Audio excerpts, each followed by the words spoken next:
अस्सलाम वालेकुम बच्चों, आज मैं आप लोगों को कराऊंगी MCQs, most repeated and most important MCQs related to chapter number 1 sets, chapter number 2 system of real numbers, logarithms और अलजेब्रिक सेंटेंसेस, अलजेब्रिक एक्सप्रेशंस के जो इम्पॉर्टेंट MCQs हैं जो बार बार रिपीट होते हुए आए हैं वो आज हम करेंगे। Starting from the first chapter, the chapter of sets.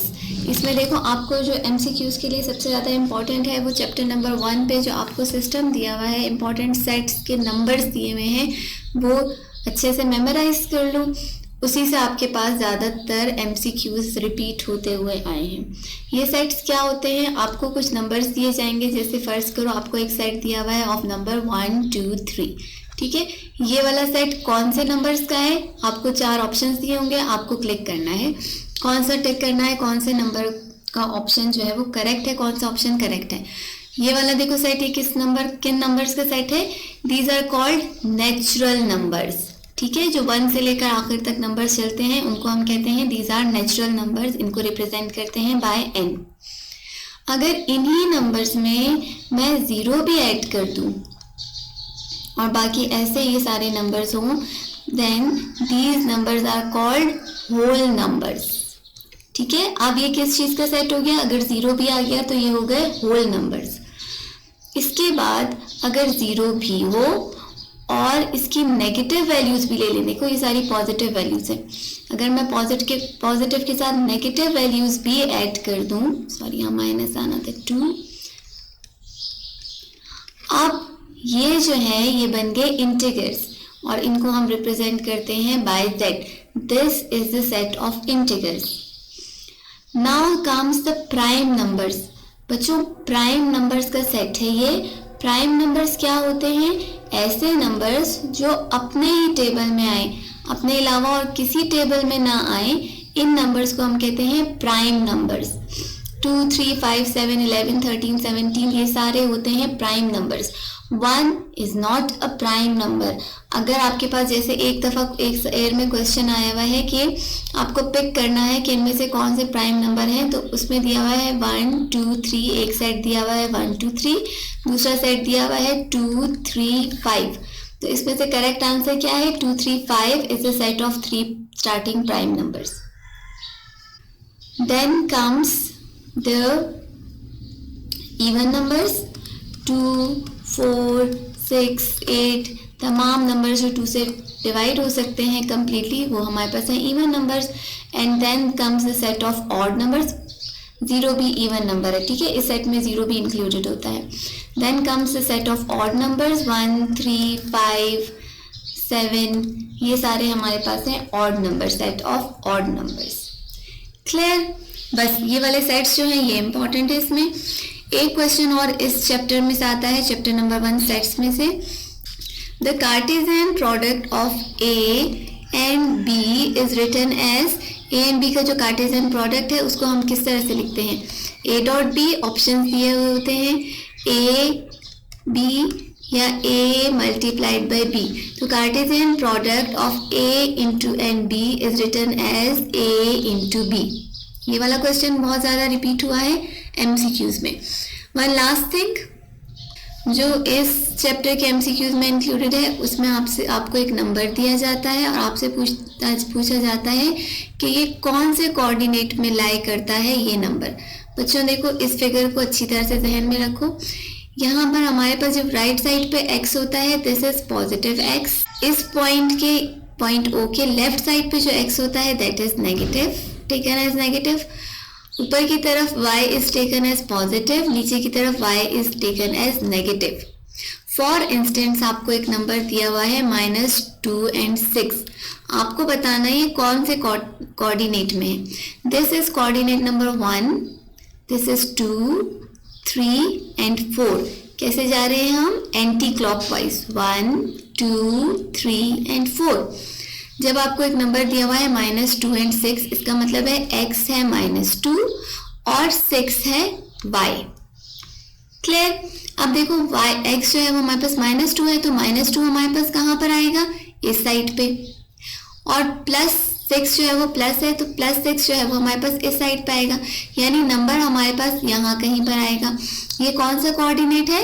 Second coordinate. तो आपको जब ऑप्शन दिए होंगे कि ये this number lies in first coordinate, second coordinate, third coordinate, fourth coordinate, तो अब आप इजीली इसको टिक कर सकते हो, this number lies in the second coordinate. If I have a number 3 and -5, अब इन विच कोऑर्डिनेट दिस नंबर लाइज? 3 को हम देखेंगे पॉजिटिव x में, ये देखो इस तरफ आएगा 3, ठीक है, x राइट साइड पे, एंड y इज -5, तो -5 कहाँ आएगा? नीचे, यानी नंबर इस जगह पे कहीं आएगा। ये कौन सा कोऑर्डिनेट होगा? Fourth coordinate. Chapter number 2 system of real numbers. इसमें एक क्वेश्चन बहुत ज़्यादा रिपीट होता हुआ आया है, उसमें आपसे पूछा गया है what is the multiplicative inverse. मुख्तलिफ नंबर्स दिए जाते हैं, आपको उनका मल्टीप्लिकेटिव इनवर्स फाइंड करना होता है। बच्चों बहुत सिंपल है, मल्टीप्लिकेटिव इनवर्स किसी नंबर का क्या होगा? फर्ज करो आपके पास एक नंबर दिया हुआ है a into B, a plus B, हमें इसका मल्टीप्लिकेटिव इनवर्स फाइंड करना है। हमें एक ऐसा नंबर फाइंड करना है जिससे मैं a प्लस बी को जब मल्टीप्लाई करूं तो मेरे पास आंसर जो है वो 1 आए। So obviously a plus B का मल्टीप्लिकेटिव इनवर्स क्या होगा? 1/a plus B. यहाँ से ये कैंसिल हो जाएगा और आंसर मेरे पास रह जाएगा 1। आपको ऑप्शन किस तरह से दी जा सकती है? a प्लस बी का मल्टीप्लिकेटिव इनवर्स क्या है? तो a प्लस बी का मल्टीप्लिकेटिव इनवर्स है a plus B raise to the power -1। या इस फॉर्म में लिखा हुआ होगा ये क्वेश्चन, या इस फॉर्म में लिखा हुआ होगा। सेम क्वेश्चन रिपीट होता है कि what is the multiplicative inverse of 1/a plus B. So 1/a plus B का मल्टीप्लिकेटिव इनवर्स होगा a plus B. Multiplicative inverse कोई भी ऐसा नंबर होता है जिसको आप उस नंबर से मल्टीप्लाई करो तो आपके पास आंसर आए 1। Then second most important question जो इस चैप्टर में से आता है दैट इज MCQs में आता है 8 raise to the power 1/3 into 36 raise to the power 1/2 is equal to what. बच्चों ज़रूरी नहीं है कि यही वाला क्वेश्चन आपके पास आए, इस किस्म का क्वेश्चन आपके पास आ सकता है। बहुत सिंपल है, मैं सोल्यूशन बताती हूँ, इसको आप किस तरह से सॉल्व करोगे फटाफट और आपके पास आंसर आ जाएगा। मोस्टली यही वाले नंबर्स रिपीट हुए हैं, लेकिन इसके अलावा भी कोई नंबर आ सकते हैं। अब देखो 8 किसका क्यूब रूट है? 2 का, तो 8 की जगह मैंने क्या लगा दिया? 2 raise to the power 3 into 1/3 multiplied by 36 किसका स्क्वायर रूट है? 6 का, 6 की पावर 2 1/2। सेम थिंग मैं आपसे कहूँगी, आप 1 से लेकर 9 तक के तमाम नंबर्स के स्क्वायर्स एंड क्यूब्स याद कर लो। Then 2 3 into 1/3 multiplied by 6 2 into 1/2 3 से कैंसिल हो जाएगा, 2 से कैंसिल हो जाएगा, हमारे पास रह जाएंगे दो numbers 2 into 6 that is equal to 12। So इस क्वेश्चन का आंसर हमारे पास क्या होगा? 12। चॉइस में आपको बहुत सारी चॉइसेस दी गई होंगी, करेक्ट चॉइस इज 12। देन एक और क्वेश्चन जो बहुत ज़्यादा रिपीट हुआ है दैट इज आपको एक नंबर दिया जाता है, इस तरह से आपको बताना होता है। इसमें से आपसे पूछा जाता है कि 5 यहाँ पर क्या है? Is it an index, radicand है, रेडिकल है, क्या है? सो बच्चों 5 यहाँ पर है इंडेक्स और 43 ये जो रूट के अंदर जो नंबर होता है दैट इज कॉल्ड रेडिकेंट।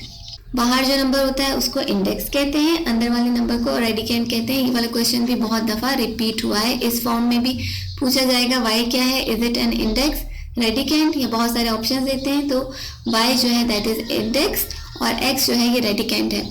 नीचे डिस्क्रिप्शन में मैं आपको लिंक दूंगी, इस चैप्टर की तमाम एक्सरसाइजेस सॉल्व हुई हुई हैं, बहुत अच्छी तरीके से सॉल्व हुई हुई हैं। बच्चों आप लोगों ने सिर्फ 5-5 10-10 मिनट की वीडियोस हैं, उसको अगर आप एक दफ़ा देख लोगे तो आपके लिए बहुत आसानी हो जाएगी। MCQ से आप बहुत ज़्यादा आराम से सॉल्व कर सकते हो। And other question from this chapter, आपको एक नंबर दे दिया जाएगा, फॉर एग्जांपल 75687 और आपसे कहा जाएगा इस नंबर को आपने लिखना है in scientific notations. Scientific notations में आप किस तरह से लिखोगे बेटा? देखो यहाँ पर डेसिमल पॉइंट नहीं शो किया गया, इसका मतलब है एंड पे डेसिमल पॉइंट है। इस डेसिमल पॉइंट को आप आगे की तरफ मूव करोगे, यहाँ तक लेकर जाओगे। कितने जंप्स लगाए इसने? 1 2 3 4 and 5। So we can write this number as 7.56837 into 10. कितने जर्म्स लगाए थे? 5 raised to the power 5. If I have a number 0.00367, इसको अगर मुझे साइंटिफिक नोटेशन में लिखना है, आप देखो पहले मैंने जंप लगाया टूवर्ड्स लेफ्ट. जब मैं लेफ्ट पे जंप लगाऊंगी तो मेरे पास जो पावर होगी दैट विल बी पॉजिटिव. 10 की पावर पॉजिटिव होगी. अब यहाँ पर अगर मैं इस डेसिमल पॉइंट को राइट हैंड साइड पे मूव करूंगी 1, 2 एंड 3 डिजिट्स मैंने इसको राइट साइड पे मूव किया तो 10 की पावर जो है वो नेगेटिव में आएगी. 10 की पावर क्या हो जाएगी? -3. These questions are the most repeated questions from chapter number 2.